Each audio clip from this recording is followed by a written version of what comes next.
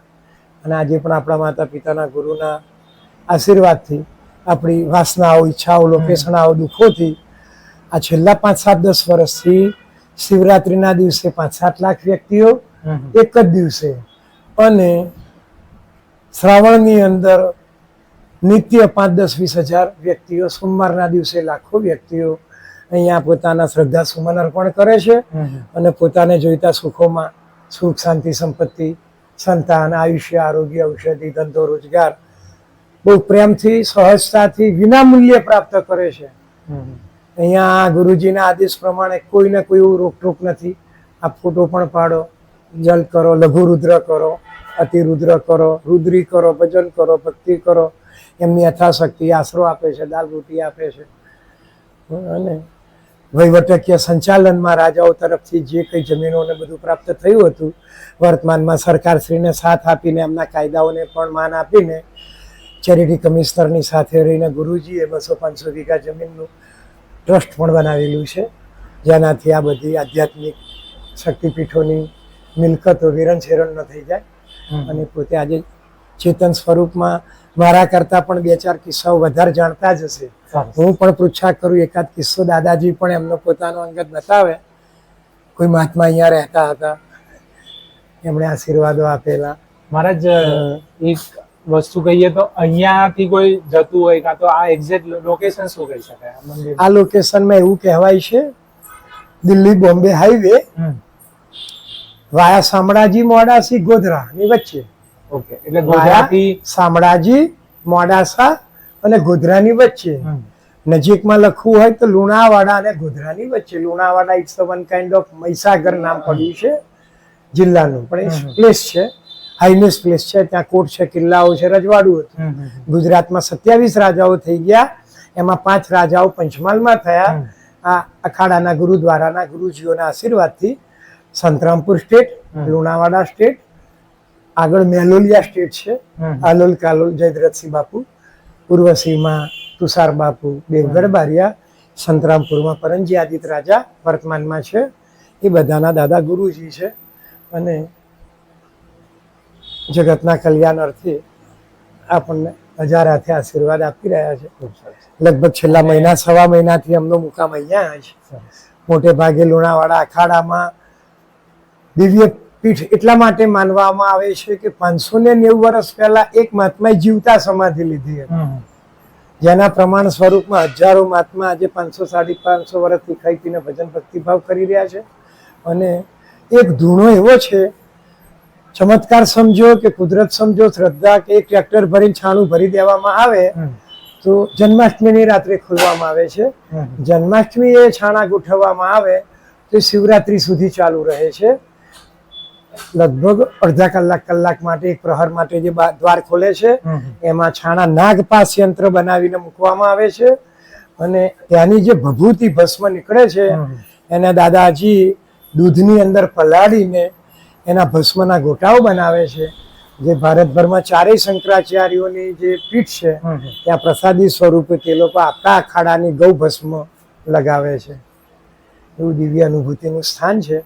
બીજી એક પેટા શાખા છે અમદાવાદમાં, નીલકંઠ અખાડો, હમ. જે પ્રખ્યાત સંન્યાસીઓની પીઠ ગણાય છે. એ પણ લુણાવાડા મનોહરનાથજી મહારાજ અખાડાના શિષ્ય હતા, હીરાપુરી મહારાજ, તેમણે સ્થાપેલી. અને એ શહેર મધ્ય હોવાથી ઘણું જાગ્રત સ્થાન છે.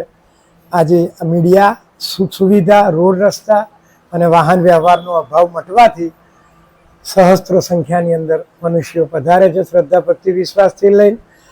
આપના આ વિડીયોના માધ્યમથી પણ આશા રાખું છું ઘણા દુખિયારાઓ શ્રદ્ધાળુઓ પણ આનો લાભ લઈને આ તીર્થનો લાભ લેશે, શિવજીનું નામ લેશે, પોતાના જીવનને ધન્ય બનાવશે. ધન્ય બનાવવા માટે અવગુણોને એક કાપશે. પ્રશ્ન ઓર હતો મહારાજ કે અહીંયાનું જે શિવલિંગ એવું કહી શકાય કે ગુજરાતમાં કે પૂરા ભારતમાં આવેલું છે? વિશ્વમાં ક્યાંય નથી. આપ વિશ્વમાં ગૂગલમાં સર્ચ કરો, યુ હા. Will get a various kind of information information. મને ગુરુજીની દયાથી બનારસમાં શાસ્ત્રી બનાવ્યો છે, ઇંગ્લિશ મીડિયમ લિટરેચર સાથે BA બનાવ્યો છે. 14 વર્ષની ઉંમરમાં આવ્યો હતો. વિદ્વાન મહાત્માઓ બધા થઈ ગયા. દાદાજી તો અભણ છે પણ અમારા માટે આવી વિશેષ રુચિ રાખી પઢાવો. અને આજે કોઈ ગ્લેમરિંગ એડવર્ટાઇઝિંગ, કથા, કીર્તન, મંત્ર, મારણ, મોહન, વશીકરણ, દુકાનદારી કર્યા વગર સેવા સમરણ કરો, ભગવાનનું નામ લો, ગુરુજીનું આપેલું છે એ વચન પાળો અને જીવન વ્યતીત કરો. ખૂબ સરસ, તમે આટલી સરસ ઇન્ફોર્મેશન અમને આપી. હું દર્શક મિત્રોને ખાસ વિનંતી કરીશ કે પૂરા ભારતમાં આવું શિવલિંગ અને મહાદેવ હાજરા હજુર તમને આ જગ્યા ઉપર દર્શન કરવા મળશે. ચોક્કસથી આ જગ્યાની મુલાકાત તમારે અવશ્ય લેવી જોઈએ. 40 વર્ષ પછી પણ સંતાન ના હોય એવા 200 દીકરા દીકરીઓ તો મેં ખાલી મારા નામથી કહ્યું છે. જ્યાં એ કહે છે કે અમે 16 સોમવાર ભરી લીધા, આમ થયું તેમ થયું, બધું થયું તો મહારાજજી કશું થતું નથી અમારે કોઈ સારું પરિણામ. તો હું ખાલી શ્રદ્ધા ભક્તિથી એમ કહું, જા ફરીથી જાઓ, દાદાને કહેજો ગરીબ બાપુએ મોકલ્યા છે અને ફરીથી ખોળો પાથરજો, તે બીજી વાર લાડવા લઈને જ આવે છે. સરસ. તો મહારાજના કહેવા મારો પ્રમાણે પોતાનો અહીંયા સંતાનો આપવા માટે પ્રખ્યાત છે. ઘણા બધા ભક્તજનો આવે છે અને તેમની મનોકામના અહીંયા પૂર્ણ થાય છે. મહાદેવ અહીંયા હાજરા હાજર છે, તો ચોક્કસથી આ મંદિરની મુલાકાત લેજો. મિત્રો, આશા રાખું છું કે મરડેશ્વર મહાદેવ વિશેના આ મંદિરની આપેલી વિગત તમને ગમી હશે. જો આ વિડીયોમાં આપેલી વિગત તમને ગમી હોય તો આ વિડીયોને ચોક્કસથી એક લાઈક આપજો. તમારા ફેમિલી અને ફ્રેન્ડ સાથે અવશ્યથી આ વિડીયો શેર કરજો અને આ મંદિરની મુલાકાત અવશ્યથી લેજો. હવે ફરીથી મળીશું એક નવા વિડીયો સાથે, એક નવી જગ્યાએ. ત્યાં સુધી હર હર મહાદેવ.